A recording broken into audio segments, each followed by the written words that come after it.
If you go to a local dog park right now and just ask around about different dog breeds, you are almost guaranteed to hear this incredibly widespread rumor. Oh, I know exactly the one you're talking about. Right. People will tell you with like absolute unwavering certainty that poodles are essentially the terminators of the purebred dog world. Yeah, the bulletproof dog. Exactly. The claim is always the same, that they are the most resilient, healthiest dogs out there, and that they're, virtually immune to the genetic issues that seem to plague so many other purebred lines. It is a very, very common perception. And, well, to be completely fair to those dog park conversations, there is a sliver of truth to it. Sure. Poodles, historically, are generally robust working dogs. Yeah. But confusing the phrase healthier than many other breeds with being completely immune to genetic risk is a pretty significant and honestly potentially dangerous leap. Totally. And that gap, the space between that dog park rumor and the actual biological reality, is our mission for today's deep dive. It's a great topic. We are looking at a really fascinating stack of source material today from the VitalPet Poodle Health Academy. And we want to uncover the objective reality behind the poodle's pristine health reputation. Which is so important for current or future owners to understand. Yeah, and for you listening, I want to be clear right up front. The goal here is absolutely not to scare you or make you regret getting a poodle. The goal is to equip you. Right, it's about empowerment. Exactly. We want to give you a statistical roadmap of genetic predisposition so you know exactly what is actually under the hood of this iconic breed. Okay, let's unpack this. Let's do it. Because I think we need to start by defining what we are actually talking about when we say a dog is predisposed to something rather than, destined for it. That is easily the most crucial distinction we can make today. A predisposition is simply a statistical tendency observed across a broad population over time. It is not a prediction. It is certainly not an inevitable, inescapable fate for an individual dog. I mean, there are countless poodles that live incredibly long, vibrant, thoroughly healthy lives without ever encountering a single one of the medical issues we're going to discuss today. So it's really about probability, not guarantee. Precisely. And understanding that probability matters deeply because it fundamentally changes your behavior as an owner. How so? Well, when you know what a specific breed is statistically predisposed to, it allows you to catch things early. You notice a subtle symptom, you recognize its significance, and you act on it. Instead of just shrugging it off. Right. You don't just dismiss it as a weird quirk of your dog's personality. I like to think of it like buying a house in a very specific climate. Okay, I like where this is going. Let's say you buy a beautiful, historic home in the Pacific Northwest. Knowing that the region is prone to heavy, relentless rain, and therefore your specific style of older roof might be prone to leaks. It doesn't mean your roof is going to cave in on you today. Exactly. It just means that when the sky turns gray and it starts pouring, you know exactly which corners of the ceiling to keep an eye on. You aren't being paranoid, you are just being informed. That's a perfect way to frame it. You aren't predicting disaster. You are simply preparing your observational toolkit. So let's open up that toolkit and start with the most recognizable defining features of the poodle, which is the head. Specifically, we're talking about the eyes and the ears. Yes, moving from the abstract mathematical concept of genetics to the literal physical reality of the dog sitting in front of you. Right. What's fascinating here is how the physical traits that define the classic poodle look are intimately tied to their specific medical risks. So let's look at the eyes first. The source material extensively highlights a condition called progressive retinal atrophy, or PRA. Yeah. Progressive retinal atrophy, just the name itself sounds incredibly intense. It is a serious inherited condition, without a doubt. But the key word in that intimidating name is progressive. Okay, so it happens slowly. Yes. To understand how it works, you have to look at the anatomy of the eye. The retina is the light-sensitive tissue at the very back of the eye. Right, like the film in a camera. Great analogy. Yeah. In PRA, that tissue degrades, but it does so very, very gradually. We're talking about a cellular progression that happens over months, sometimes even years. So the dog doesn't just wake up one morning completely blind. No, not at all. And according to the research in our sources, there is a very specific, almost cinematic warning sign for this because of the way those cells degrade. It's not that the dog suddenly starts bumping into walls in broad daylight. Right. What does the source say? The crucial clue is the dog becoming hesitant in dim lighting or at dusk. Exactly. And the biology behind that is fascinating. The retina has different types of photoreceptor cells, rods, and Oh, cones. I remember that from high school biology. Right. The rods are the cells responsible for low-light vision and tracking movement. And in PRA, it is typically those rod cells that begin to fail first. So long before their bright daytime vision is impacted, you might notice your poodle acting cautious. Exactly. They might be unwilling to go down a dark hallway, or they seem unsure of their footing when the sun starts going down. Now, our sources are very clear to contrast this gradual retinal degradation with another very common eye issue that people might confuse it with, which is cataracts. Right, because they can seem similar to an owner, but cataracts are totally different mechanically. How so? Rather than the tissue at the back of the eye degrading, a cataract involves a clouding of the actual lens at the front of the eye. Oh, okay. The proteins in the lens break down and clump together. It creates this opaque, milky barrier that literally blocks the light from getting in. Which obviously also affects their vision, but from an engineering standpoint, it's a completely different structural problem. Exactly.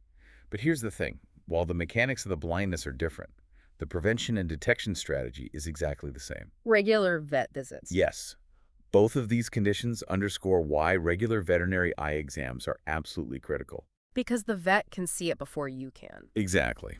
When a vet looks into a dog's eye with an ophthalmoscope, they can see the early structural changes of the retina fading in PRA, or the very beginnings of protein clumping in a cataract. Long, long before your dog ever starts hesitating in the shadows. Spot on. Okay, so that covers the eyes. Let's pivot slightly to the ears because you absolutely cannot talk about a poodle without talking about that iconic, dense, curly coat. You really can't. And there is a massive physiological irony here.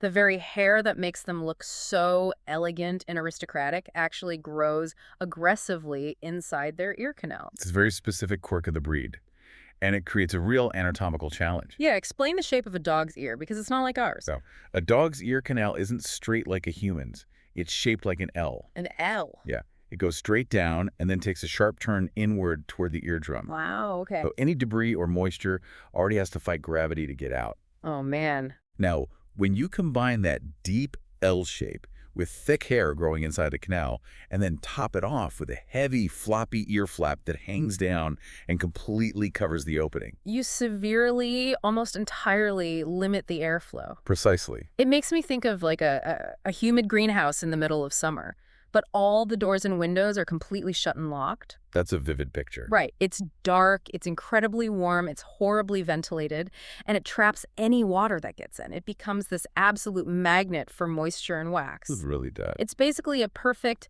custom-built microclimate for yeast and bacteria to throw an absolute party. A party you do not want to clean up. Seriously. So, as an owner, how do you manage a structural design flaw like that? You have to completely shift your mindset from reactive care to proactive care. Okay. The source material heavily emphasizes that for a poodle, routine veterinary-guided ear cleaning isn't a medical fix for a sudden problem. What is it then? It is standard baseline maintenance. Hmm. And sometimes that involves the careful plucking of that internal hair by a professional. It's just part of the price of admission for owning the breed, exactly like trimming their nails. Exactly. You don't wait for an agonizing yeast infection to take hold in that little greenhouse. You keep the greenhouse clean, dry, and ventilated on a strict, regular schedule. You got it. Got it. Okay, so we've covered the head, which is fairly universal across all poodles.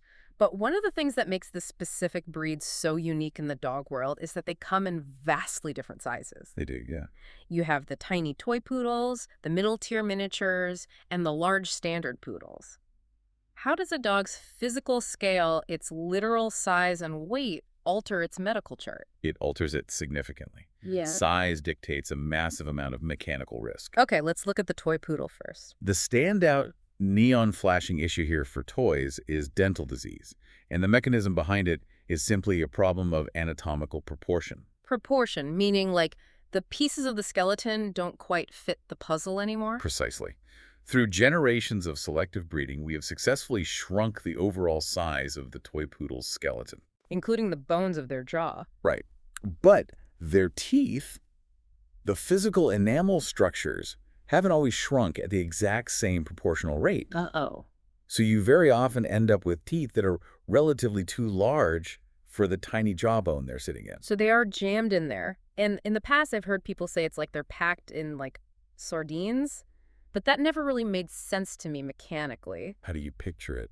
It feels more like, it's like trying to move into a tiny house, but you absolutely refuse to downsize any of your full-sized furniture. Sure. Agree. Everything technically fits inside the room, but there is absolutely no space between the sofa and the wall, making it impossible to get in there and vacuum or clean anything. That is a much more accurate mechanical analogy, because the inability to clean is exactly the problem. Because you literally can't reach the gaps. Right.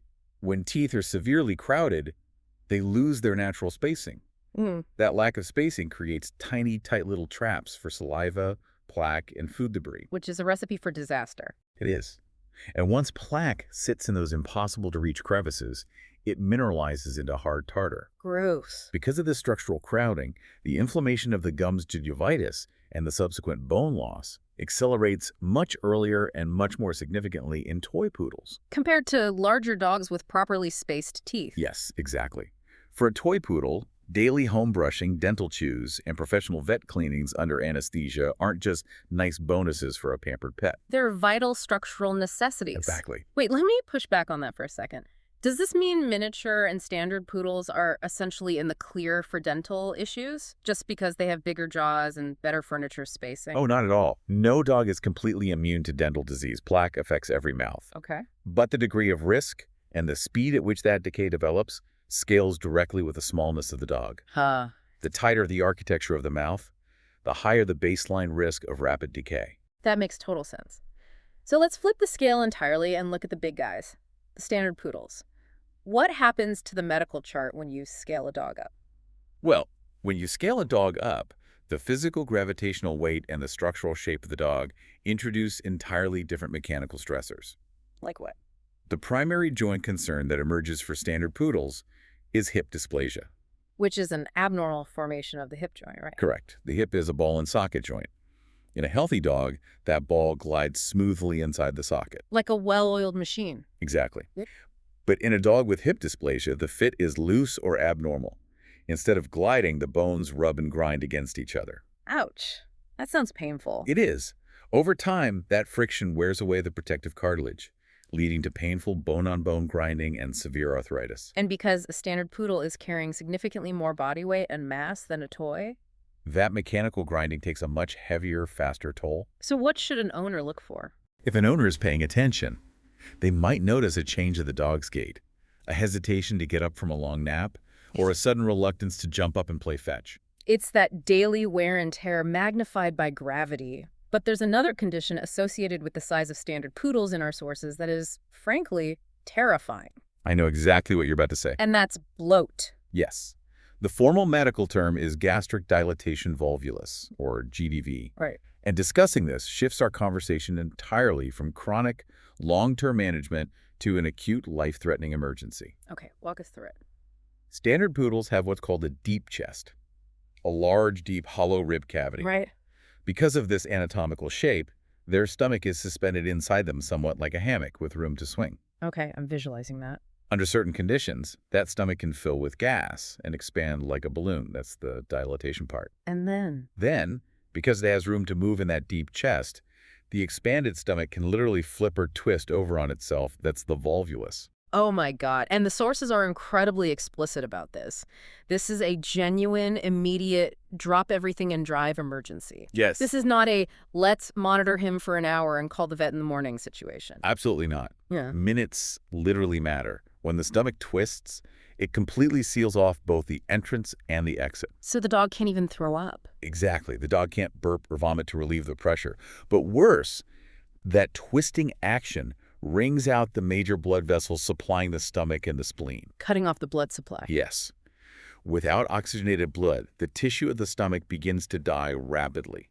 It's a process called necrosis. That is horrifying. As the tissue dies, toxins are released into the bloodstream, sending the dog into irreversible shock. What are the signs? How do you spot that? The signs are very distinct. The dog will make unproductive attempts to vomit like they are fiercely retching, but nothing comes up. Okay. You might see visible tight swelling in their abdomen, and they will exhibit extreme panicked restlessness.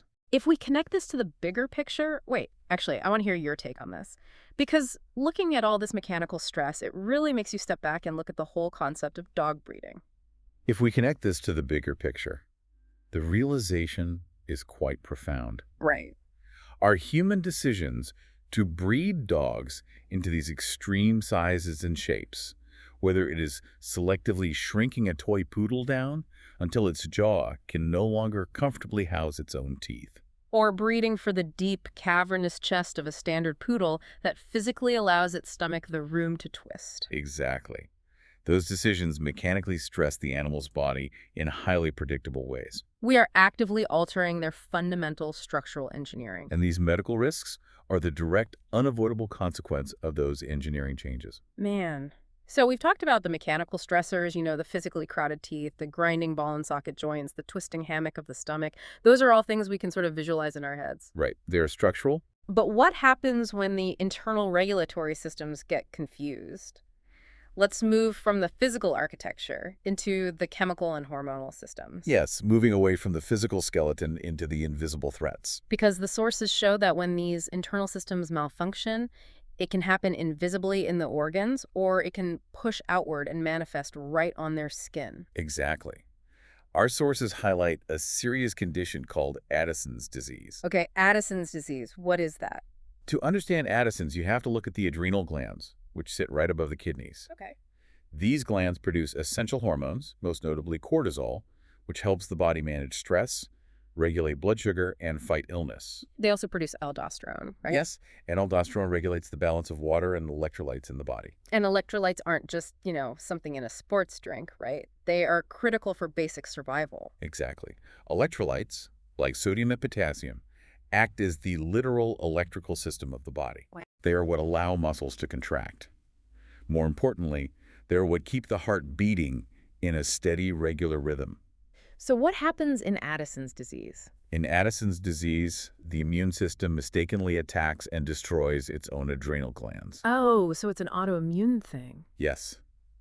The glands fail, cortisol and aldosterone levels plummet, and that critical electrolyte balance goes haywire. And without intervention, the heart can literally begin to fail. Sadly, yes. So what does that actually look like if you're the owner sitting in your living room?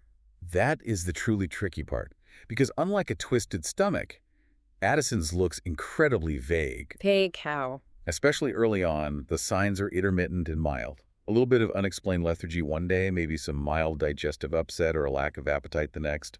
Then they seem fine again. It's like having a car where the check engine light just flickers on and off occasionally while you're driving. That is a brilliant comparison. Right, because it could be the transmission failing, it could be a slightly loose gas cap, or it could be a dozen other completely unrelated things. You have absolutely no way of diagnosing that in your driveway. Exactly. You need a mechanic to plug it into the diagnostic computer to see what the internal sensors are saying. And it's exactly why unexplained, persistent, vague symptoms need a veterinarian and a blood test.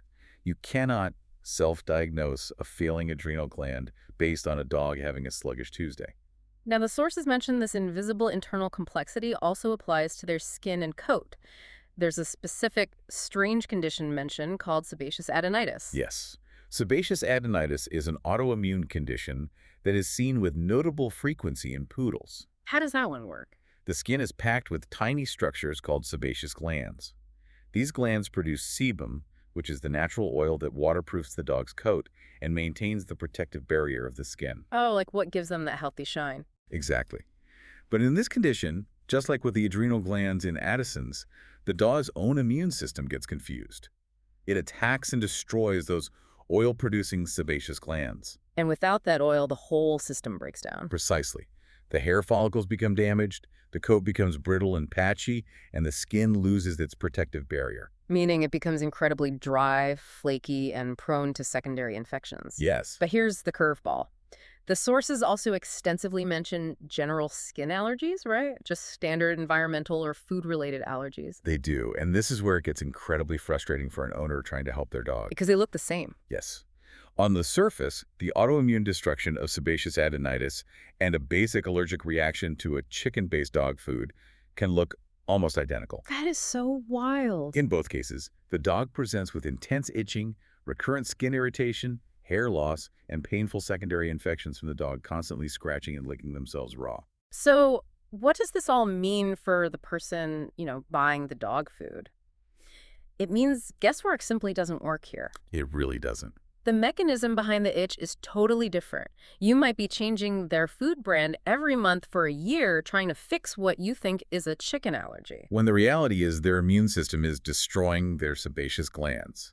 And they need an entirely different, complex medical protocol to stop the autoimmune attack. Exactly. Identifying the actual biological trigger requires professional veterinary guidance, usually involving skin scrapings or biopsies, to decode those overlapping symptoms. You can't fix it with a new shampoo? Definitely not. Okay, I want to take a breath here because we have just listed an absolute barrage of potential ailments. We really have. Gradual blindness, festering ear infections, dental rot, grinding hips, twisting stomachs, failing adrenal glands, and autoimmune skin destruction. It's quite a list when you say it all at once. Yeah, and if you are listening to this right now, you might be feeling a bit overwhelmed or looking at your sleeping poodle with extreme concern. Which is a completely understandable, very human reaction to hearing a highly concentrated, rapid-fire list of medical data. But here's where it gets really interesting. This is where we pivot to the empowering core of this deep dive. The good news. Right. Because while your dog's genetics are locked in the moment they are born, the lifestyle and the environment you provide as an owner are highly flexible. You actually have an immense amount of control over how those genes express themselves. You do. And perhaps the most hopeful, actionable point in all of our source material revolves around one specific, highly controllable factor. Which is? Weight management. Ah, okay. We talked earlier about the mechanical stress of hip dysplasia. Obesity heavily, severely exacerbates joint issues. Well, sure, carrying extra weight puts more pressure on the joints. But it's not just about the physics of carrying heavy inert weight. Adipose tissue fat is an active tissue that continuously secretes inflammatory chemicals into the body. Oh, wow, I didn't realize that. Yes. So an overweight dog isn't just carrying more mechanical weight on a grinding joint. They're also dealing with systemic inflammation, making the pain exponentially worse. So it's gravity and chemistry working against them. Exactly. But if they have compromised joints, how do you manage their weight safely? You can't just take a dog with bad hips and force them to run 5 miles on pavement, right? Exactly. You had to be smart about the biomechanics. Maintaining a healthy body condition through appropriate diet is step one. And step 2? Low-impact exercise. If your standard poodle is at risk for hip dysplasia, you swap out the high-impact twisting jumps of playing frisbee for steady, low-impact walks on soft ground. Or even better, swimming, right? Yes, swimming is fantastic. It builds the supportive muscles around the hip joint without any of the concussive bone-on-bone impact. As the sources put it so perfectly, genetics load the gun, but daily habits influence how those predispositions actually unfold over the dog's lifetime. It is a great way to summarize it. I love that phrase. Genetics load the gun, lifestyle pulls the trigger. So, practically speaking, as we move through our daily lives, how do you know when to actually worry? It can be tough to know. Yeah, how do you know when a symptom is just a weird day or a sign that a genetic predisposition is finally surfacing? The experts provide a fantastic, easy-to-remember golden rule for this. The 1 to 2 day rule. Okay, what's the rule? You look for persistent changes, whether it is a sudden change in their appetite, a shift in their vision, hearing, digestion, or just their general behavior. So if it lasts more than a day or two? Or if it repeatedly recurs week after week, you don't wait. You get a professional evaluation. It's not about panicking at the first sneeze or a single skipped meal. It's about recognizing a behavioral or physical pattern that refuses to resolve itself. Exactly. And this raises an important question about the origin of these issues before the dog ever even gets to your home, which is the role of responsible breeding. The true foundation of preventing inherited conditions, whether it's PRA blinding the eyes or hip dysplasia destroying the joints, relies entirely on breeders doing rigorous health screening and genetic testing of their breeding stock. So for anyone planning to bring a puppy home, demanding to see a breeder's health testing practices and genetic clearances is arguably much more important than the dog's fancy pedigree. Or the perfect color of their coat, absolutely. Let me just reframe this whole thing for you, the listener, because I think it takes a massive amount of pressure off your shoulders. Oh, I agree completely. Your job as an owner isn't to be a canine doctor. You don't need to know how to medically diagnose Addison's disease or prescribe treatments for sebaceous adenitis. Yeah, leave that to the pros. Exactly. Your job is simply to be an observant, loving detective. You are the person who notices that 2-day change in their eating habits. You're the person who notices they are suddenly hesitating in the dark hallway at dusk. Right, you just collect those behavioral clues and you pass them to your vet, who actually has the medical degree and the diagnostic tools to figure out the rest. That is the perfect summary of the ideal owner-veterinarian partnership. Yeah. You provide the daily observation, and they provide the science. So, as we wrap up this deep dive into the VitalPet Poodle Health Academy sources, let's look at the ultimate takeaway.